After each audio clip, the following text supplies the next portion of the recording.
बिहार में चुनाव है, लेकिन जो मुद्दे हैं वो जम्मू कश्मीर से लेकर लाइन ऑफ एक्चुअल कंट्रोल तक होकर आ जाते हैं। इस समय देश के रक्षा मंत्री राजनाथ सिंह बिहार चुनाव प्रचार के लिए जा रहे हैं और हम उनके साथ बैठकर उनके सामने तमाम सवाल रखेंगे। पहला सवाल तो राजनाथ जी मैं बिहार से ही जोड़कर आपसे पूछूंगी। आमतौर पर जब से 2014 खासकर हमने देखा है, लहर की बात हो जाती है, हवा की बात हो जाती है। इस बार क्या वो आपको अपने पक्ष में नजर आ रही है यहाँ या विरोध में? नहीं, इस समय जो चुनावी लहर है वो पूरी तरह से Bharatiya Janata party lead NDA इसके साथ है। और मुझे अब तक जो हमारी सार्वजनिक सभाएं हुई हैं, सार्वजनिक सभाओं में जनता का मुख देखने के बाद मैं ही नहीं, कोई भी स्वाभाविक रूप से इस नतीजे पर पहुंच सकता है कि एनडीए को वहां पर क्लियर मेजॉरिटी ही नहीं बल्कि 2/3 मेजॉरिटी भी हासिल हो सकती है। आपको ये विश्वास है कि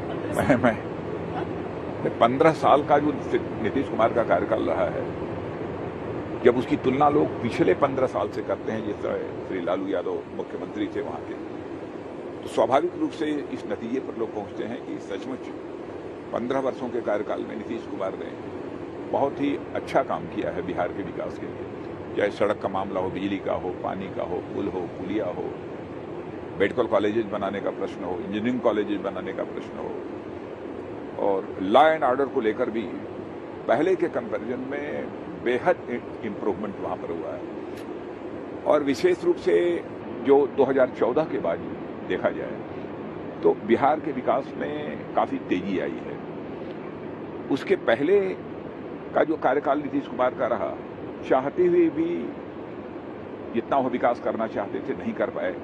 कारण यह था केंद्र में कांग्रेस लेड यूपीए गवर्नमेंट थी और उस गवर्नमेंट को जितना सहयोग बिहार की सरकार को करना चाहिए था, क्योंकि गैर कांग्रेसी सरकार थी, वह सहयोग प्राप्त नहीं हुआ।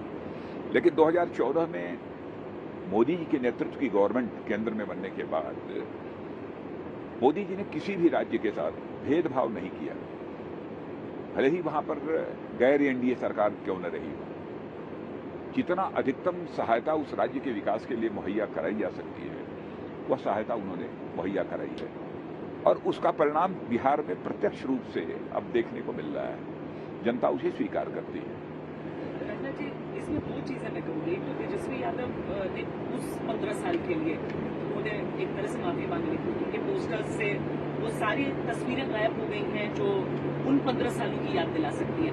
दूसरी चीज, वो तो प्रधानमंत्री से ये पूछते हैं कि जो स्पेशल पैकेज की बात थी वो आज तक क्यों नहीं दिया गया? नहीं, स्पेशल पैकेज का ऐसा कोई कमिटमेंट स्पेशल पैकेज का था नहीं। स्पेशल पैकेज के वादे तो कोई भी राजनीतिक पार्टी कर लेगी, लेकिन स्पेशल पैकेज में कितना मिला है अब तक राज्यों को, मैं समझता हूं उसको आंकड़े उठाकर कोई देखेगा तो स्थिति पूरी तरह से साफ हो जाएगी। स्पेशल पैकेज की बात तो जम्मू कश्मीर के लिए भी की जाती थी। जम्मू कश्मीर का कितना विकास हुआ? वहां पर तो गैर एनडीए सरकारें बराबर रही हैं और लंबे समय तक कांग्रेस लीडरशिप की लेड गवर्नमेंट वहां पर रही है। कितना विकास हुआ है? लेकिन स्पेशल पैकेज का एक लुभावना नारा देकर हम लोगों की आंखों में धूल नहीं झोंकना चाहते थे, बल्कि राज्य के विकास के लिए जितना संभव हो सकता था अधिक से अधिक सहयोग वो हमारी बीजेपी लेड एनडीए गवर्नमेंट ने बिहार को दिया है। रोजगार का नारा जो दिया जा रहा है, क्या वो लुभावना है? तेजस्वी ने कहा 10 लाख, बीजेपी ने कहा 19 लाख। हाँ, 19 लाख का है। तो हम उस सारे रोजगार के अवसर सृजित करेंगे और लोगों को रोजगार मुहैया कराएंगे, क्योंकि हमारी कथनी और करनी में अंतर नहीं हो सकता है। और भारतीय जनता पार्टी अथवा एनडीए की सबसे बड़ी पूंजी यही है कि जो हम कहते हैं वह करते हैं। आजादी जब से हासिल हुई है तब से लेकर देखा जाए आगे तक का इतिहास, तो नेताओं ने इस देश की जनता को जितने आश्वासन दिए हैं, यदि आंशिक रूप से उन आश्वासनों को पूरा कर दिया होता तो भारत आज के 15-20 वर्षों पहले ही एक धनवान देश बन गया होता, एक ताकतवर देश बन गया होता। लेकिन वादों को पूरा न करने के कारण, कथनी और करनी में अंतर होने के कारण ही भारत की राजनीति में एक विश्वास का संकट पैदा हुआ है।